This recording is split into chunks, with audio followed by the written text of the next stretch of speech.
اتفرجي ايه السر ورا القرمشه دي كلها.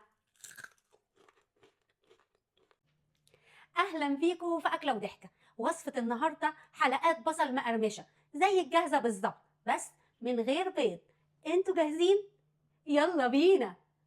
واول حاجه هنعملها انا جبت ميه ساقعه وكمان حطيت فيها تلج وهنزل عليها بمعلقه صغيره مليانه سكر. وهستعمل بصل، يا تستعملي بصل ابيض او بصل اصفر، بلاش تستعملي الاحمر في الوصفه دي.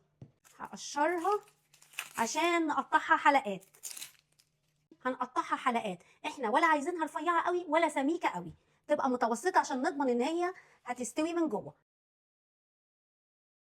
عايزه اوريك السمك بتاعها.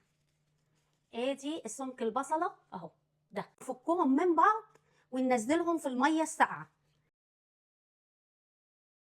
هقلبه حلو قوي عشان كمان السكر يدوب، ولازم يبقى كله متغطس في الميه. انا هغطيه واشيله في التلاجة 10 دقايق لغايه ما اجهز الخلطه بتاعته.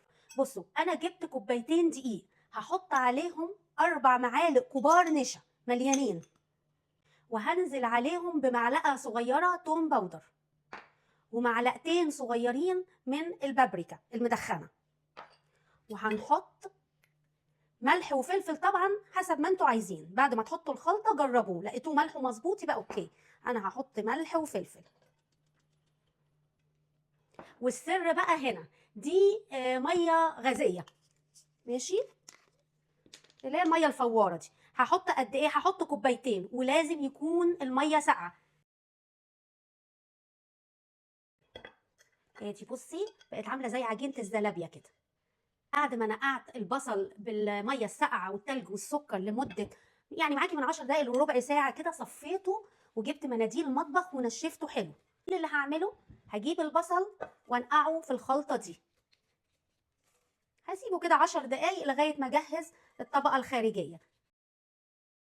دول ميكس اتنين مع بعض، بقسماط مطحون وبقسماط خشن، او ممكن تستبدليه بالكورن فليكس، تكسريه وتستبدليه.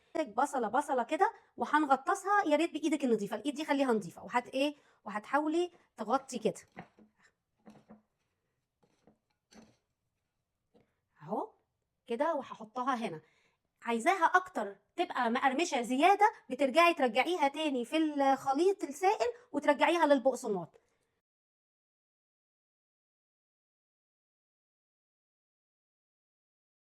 دلوقتي بعد ما غلفت كله بطبقه البقسماط هشيله في التلاجة لمده ربع ساعه، والخطوه دي مهمه جدا. انا جبت طاسه وحطيت فيها زيت غزير وحطيت الحراره اعلى من المتوسط بشويه، ما تعملوهاش عاليه قوي عشان ما يحمرش البصل من بره ويبقى ني من جوه.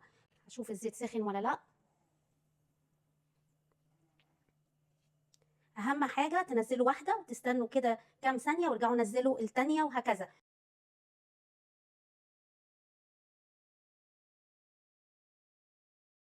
انا هطلعهم على المصفى، وانا زودت حراره النار شويه.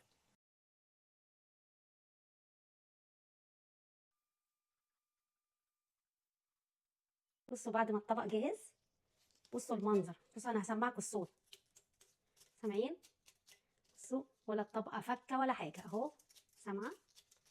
اسمعي اسمعي. يا رب يكون فيديو النهارده عجبكم، واشوفكم المره الجايه. يلا باي.